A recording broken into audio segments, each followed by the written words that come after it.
They put me on the dry dock because nobody else wanted the contract. 71 years old, bad knee, hands that shake a little in the cold. That's not what you'd call a recruiting poster.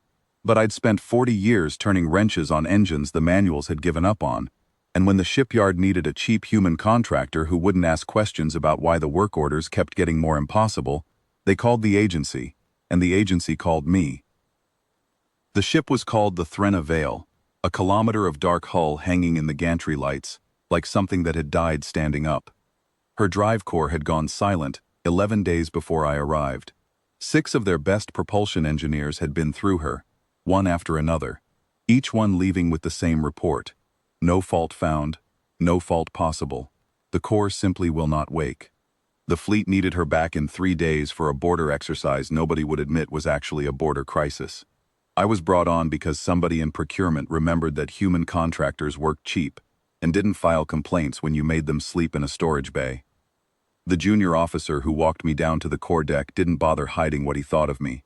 He was young, sharp-featured, silver-pale like most of them, with the kind of crisp uniform that's never once been near actual grease.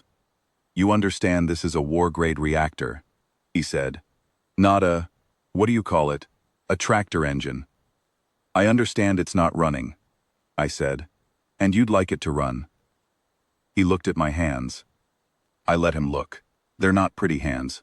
40 years of metal shavings and burns will do that to a man. "Our engineers have doctorates," he said. "I believe you," I said, and went to get my tools. He followed me partway down the gantry, the way young men do when they've decided you're a problem they haven't finished explaining to themselves. "There is a procedure," he said. "A contractor does not simply open a war-grade core. Clearances, forms. The captain will want to know why an outside laborer is touching her ship before the certified engineers sign off on the failure." "Your certified engineers have had 11 days, I said. "I've got 3. You want to talk forms, or you want your ship back?" He didn't have an answer for that, so he settled for muttering to another officer about the strange specimens procurement sent when the budget was tight. I'd heard worse from foremen back home who didn't think a man my age belonged on a factory floor either. The work doesn't care what anybody thinks of you. The work only cares whether you're listening to it. I want to be clear that I didn't fix that engine because I'm smart. I fixed it because I've spent my whole life listening to machines complain, and most complaints, underneath all the noise, are simple. The Threna Vale's drive core wasn't broken in any grand way. Somewhere in 11 kilometers of conduit, a coolant relay the size of my thumb had drifted 2 degrees out of phase with its twin, and every diagnostic system on the ship was built to catch catastrophic failure. Not a 2-degree drift in a part nobody thought to question, because the part itself was, on paper, fine. Their doctorates had looked at the whole reactor and seen nothing wrong. I looked at the relay because it was old and a little warm to the touch, and something about the hum coming off it didn't sit right in my chest, the way an engine note doesn't sit right when you've heard 10,000 of them. It took me 4 hours with a multimeter, a spool of wire I'd had to improvise because their parts bins didn't stock anything that simple, and a folding chair I'd dragged down from the mess hall because my knee wasn't going to let me crouch in that access tunnel for 4 hours straight. The tunnel itself was barely wide enough for my shoulders, lit by a single work light clipped to my collar, and every so often a deck crewman would pass the open hatch and slow to stare, the way people stare at a thing they expect to fail, and are mildly disappointed when it doesn't. I rewound the relay coil by hand, counting turns under my breath the way Reyes taught me, because a coil wound a half-turn short hums wrong for the rest of its life, and you'll chase that hum forever if you don't get it right the first time. When I closed the access panel and walked up to tell them to try the core again, nobody believed me until the lights came on. A flicker, uncertain, then a deep blue glow spreading through the conduit lines like blood returning to a numbed limb. I didn't ask for anything. I packed my tools and figured that was the job done, and a man my age learns not to wait around for thanks that mostly don't come. That's when the Admiral found me in the corridor. She was older than the officer who'd brought me down. Silver hair instead of pale gold, eyes the color of deep ice, the kind of quiet authority that doesn't need to raise its voice. Her name was Ressa Aulin, and I'd been told before I ever set foot on the Threna Vale that she did not waste time on contractors. She was holding my toolbox. I hadn't noticed I'd left it in the access tunnel. "This is yours," she said, and held it out. Then she stopped, and her eyes went to the lid, to the old stamped emblem I'd never bothered to scrape off. A circle. A wrench crossed with a wing, half worn away by 40 years of hands. "Where did you get this?" she said. It wasn't really a question. It was the voice of someone who already half knew the answer and didn't want to be right. "Inherited it," I said, "from the man who trained me." "Why?" "Because I served under a human with that mark on his kit," she said slowly, "during the Cordage Accord.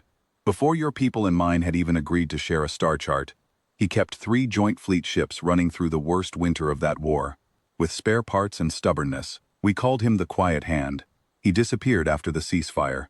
Most of us assumed he died in the retreat at Calder's Rim." I didn't say anything for a moment, because there isn't an easy way to tell someone that the man they're describing taught me everything I know, and that I was the boy he sent home with his tools when the fighting got too close to where boys should be standing, and that I never told anyone what the wrench and wing actually meant, because nobody had ever asked, and because a man can carry a thing quietly for 50 years if nobody hands it back to him. "His name was Daniel Reyes," I said. "I was 17. He didn't disappear. He sent me home with that box and told me to learn it cold, because someday somebody'd need it and he wouldn't be there. He died at Calder's Rim covering the evacuation. I've carried his kit every job since." The Admiral was quiet a long time. Down the corridor, officers had started gathering. The same young one who'd talked to me about doctorates, a couple of deck crew, the kind of small crowd that forms when something is happening and nobody quite knows what yet. Then Admiral Allen did something I did not expect. She came to attention, full and formal, the kind of stance you give to flags and graves. And she saluted me the way I imagined she'd salute the memory of Daniel Reyes himself. Because in that hallway, with his box in my hands, I suppose I was the closest thing to him still breathing. 3 days, she said, lowering her hand. You did in 4 hours what 6 of my best couldn't do in 11 days. I'd like to offer you a permanent post, Chief Engineer, fleet rank, full honors backdated, to account for your training under Reyes, if the Council will allow it.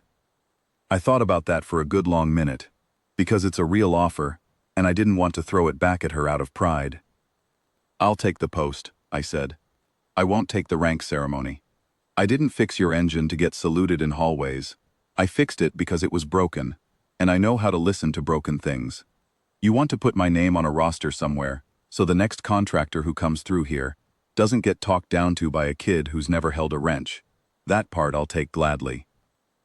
She looked at me for a moment, and something in her ice-colored eyes softened into something I'd call respect, though I imagine they have a better word for it.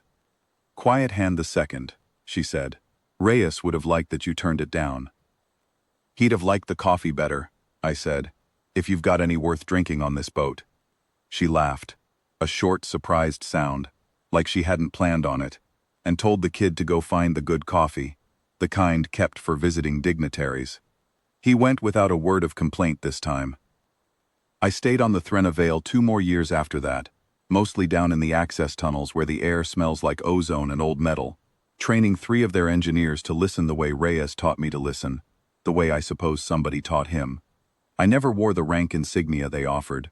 I kept his toolbox instead, wrench and wing worn smooth, and I figured that was honor enough for an old man who'd only ever wanted to fix what was broken and go home tired.